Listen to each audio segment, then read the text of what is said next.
Carl Gustav Jung, the Swiss psychiatrist famous for concepts such as the collective unconscious, archetypes, and synchronicity, among others, has some interesting insights on the phenomenon of déjà vu.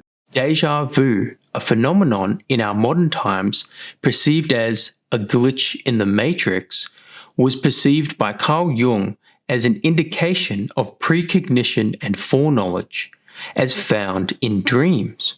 In Jung's famous text entitled On Synchronicity, he writes, "The sentiment du déjà vu is based, as I have found in a number of cases, on a foreknowledge in dreams, but we saw that this foreknowledge can also occur in the waking state."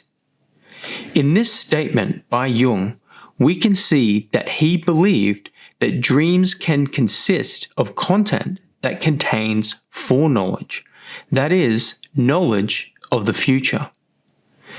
And that déjà vu, in this case, is a conscious remembering of the foreknowledge previously experienced in a dream prior to the event happening in real life. This is why déjà vu can sometimes feel as if you have dreamed this before. But it would seem like there are different kinds of déjà vu, as sometimes we may feel we have dreamed this before, but other times we may feel a sense that this has actually happened before. A further look at Jung's insights on déjà vu may illuminate our understanding.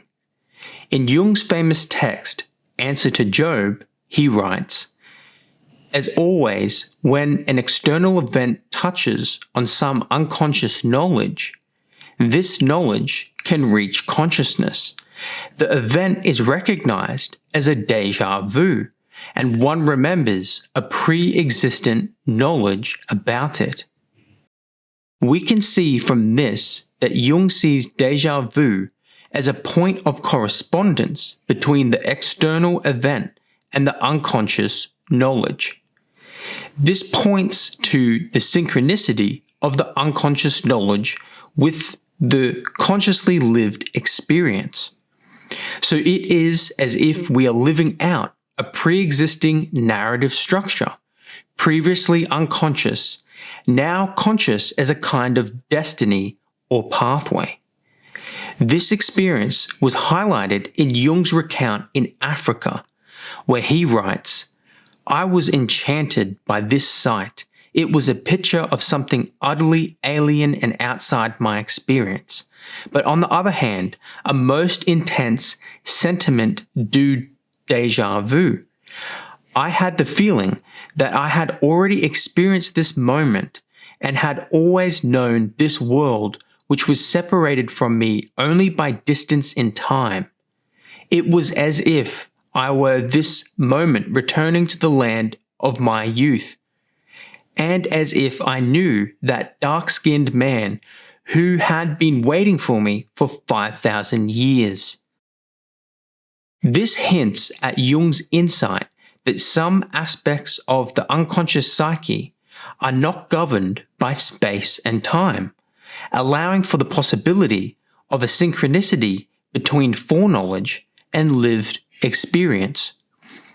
Jung explicitly outlines this idea in his letter to Stephen Abrams, where he writes, "We conclude, therefore, that we have to expect a factor in the psyche that is not subject to the laws of time and space, as it is, on the contrary, capable of suppressing them to a certain extent.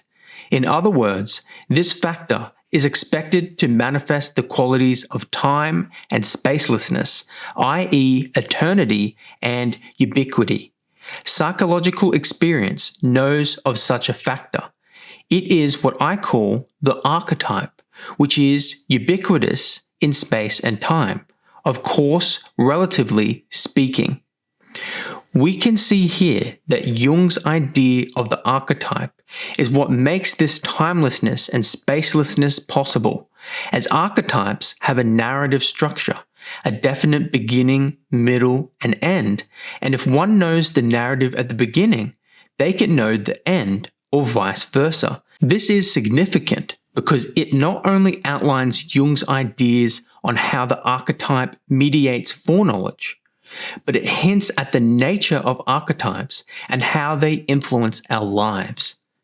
This idea is made clearer when Jung later writes, "These experiences show that the factor in question, the archetype, is one and the same inside and outside the psyche.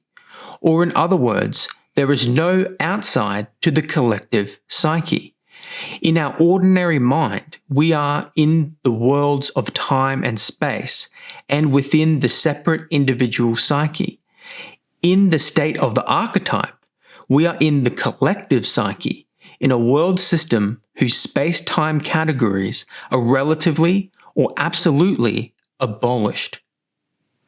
From Jung's insights surrounding the operation of the archetype, we can see that the experience of déjà vu is a conscious insight of the point at which the unconscious archetype is being lived out in actuality, where psyche and matter are found in one and the same experience.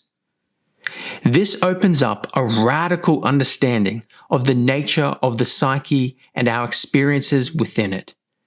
What do you think the significance of the déjà vu experience means? Is it simply a malfunction of brain activity, or is it something much more? Let us know in the comments.